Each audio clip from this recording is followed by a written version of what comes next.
గజం భూమి 13,500 రూపాయలతో 151 గజాల భూమి 20 లక్షలు మాత్రమే. రైతు బంధుకు మెలిక తప్పదా? సాగు చేసే భూములకే రైతు బంధు ఇస్తారా? రాష్ట్రంలో ఉన్న వారికే రైతు బంధు వస్తుందా? ఇతర రాష్ట్రాలు దేశాల్లో ఉన్న వారికి రైతు బంధు లేనట్టేనా? అవును అంటున్నాయి ప్రభుత్వ వర్గాలు. రైతు బంధులో రేవంత్ సర్కార్ కీలక మార్పులు తీసుకొస్తోంది. ఇప్పటి వరకు భూమి ఉంటే చాలు రైతు బంధు వచ్చేసేది. అది సాగు చేసినా చేయకపోయినా అకౌంట్లో డబ్బులు పడేవి. కానీ ఇప్పుడు కథ మారింది. రైతు బంధు చుట్టూ ఆంక్షలు వచ్చేస్తున్నాయి. కేవలం సాగు చేసే భూములకు మాత్రమే రైతు బంధు ఇవ్వాలని, అది కూడా రాష్ట్రంలో ఉండి వ్యవసాయం చేసే వ్యక్తులకు మాత్రమే రైతు బంధు వేయాలని ప్రభుత్వం ఆలోచిస్తోంది. ఈ మేరకు అధికారులు కసరత్తు కూడా ప్రారంభించారు.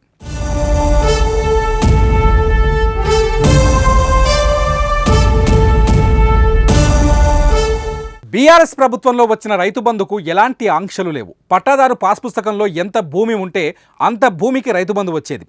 ఎకరాకు 10,000 చొప్పున పంటకు 5,000 వేసేవారు. అయితే ఇప్పుడు ఆ రోజులు పోయినట్టే అని చెబుతున్నాయి ప్రభుత్వ వర్గాలు. రైతు బంధు అంటే కాంగ్రెస్ భాషలో రైతు భరోసా అందాలి. అంటే ఆ రైతు ఖచ్చితంగా ఆ పొలాన్ని సాగు చేయాలి.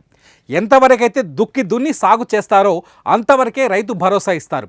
ఇక సాగు చేయని చెలక, గుట్టలు, రాళ్లు ఉన్న భూమికి రైతు బంధు ఇవ్వకూడదని ప్రభుత్వం భావిస్తున్నట్టు తెలుస్తోంది.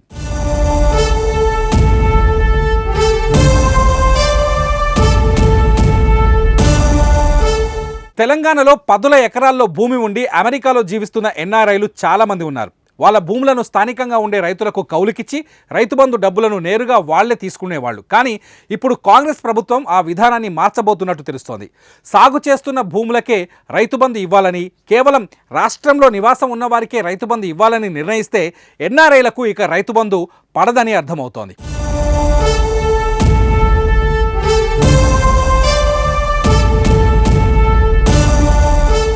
వందల ఎకరాలు కొనుగోలు చేసి ల్యాండ్ బ్యాంక్ చేసుకున్న రియల్టర్లకు కూడా గట్టి దెబ్బ పడబోతోంది. అనేక మంది రియల్టర్లు సిటీ శివారుల్లో 100 ఎకరాల భూములు కొని దాచిపెట్టారు. భూమి వచ్చినప్పుడు ప్లాట్లు చేసి అమ్మేయాలనే వ్యూహంతో ఉన్నారు. అప్పటి వరకు ఆ భూమిని కన్వర్షన్ చేయకుండా వ్యవసాయ భూమి కిందే రికార్డుల్లో చూపిస్తున్నారు. ఇలాంటి వారికి కూడా ఇప్పుడు దెబ్బ పడుతోంది. రియల్టర్లు కొనుగోలు చేసిన భూములకు రైతు బంధు ఇవ్వకూడదని ప్రభుత్వం భావిస్తోంది.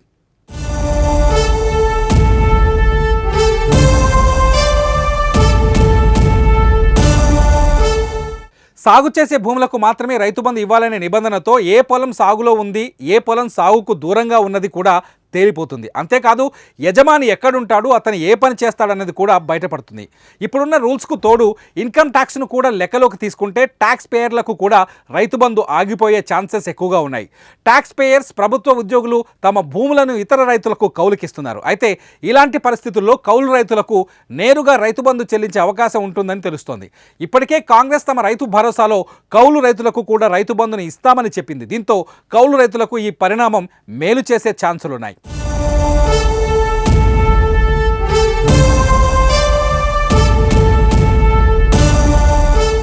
ఇక సాగు చేసే భూమి ఏది, సాగులో లేని భూమి ఏది అని గుర్తించే బాధ్యతను గ్రామ సభలకు అప్పగించే ఆలోచన చేస్తోంది ప్రభుత్వం.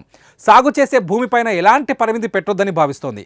సాగు చేసే భూమి ఎన్ని ఎకరాలుంటే అన్ని ఎకరాలకు రైతు బంధు అందుతుంది. అంటే ఒక రైతుకు 20 ఎకరాల భూమి ఉంటే అతను 20 ఎకరాలు సాగు చేస్తే ఆ 20 ఎకరాలకు రైతు బంధు అందుతుంది.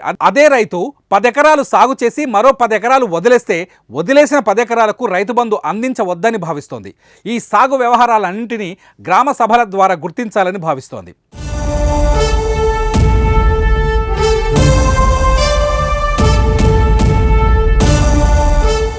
నిజానికి బీఆర్ఎస్ సర్కార్ రైతు బంధు మీద ఎలాంటి ఆంక్షలు పెట్టలేదు. పట్టాదారు పాస్ పుస్తకంలో ఎంత భూమి ఉంటే ఆ భూమి మొత్తానికి రైతు బంధు అందించింది.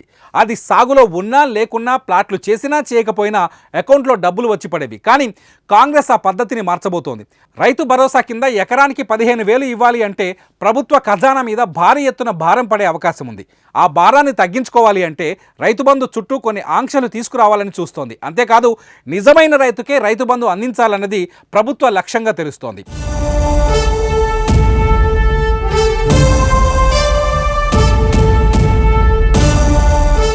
సాగు చేసే భూమికే రైతు బంధు ఇస్తామన్న కాంగ్రెస్ ప్రభుత్వ ఆలోచనను రైతులు స్వాగతిస్తారా, లేదంటే పాత పద్ధతిలోనే తమకు రైతు బంధు కావాలంటారా అన్నది ఇప్పుడు ఆసక్తికరంగా మారింది. మరి మీరేమంటారు? కామెంట్ల రూపంలో మీ అభిప్రాయాన్ని మాకు చెప్పండి.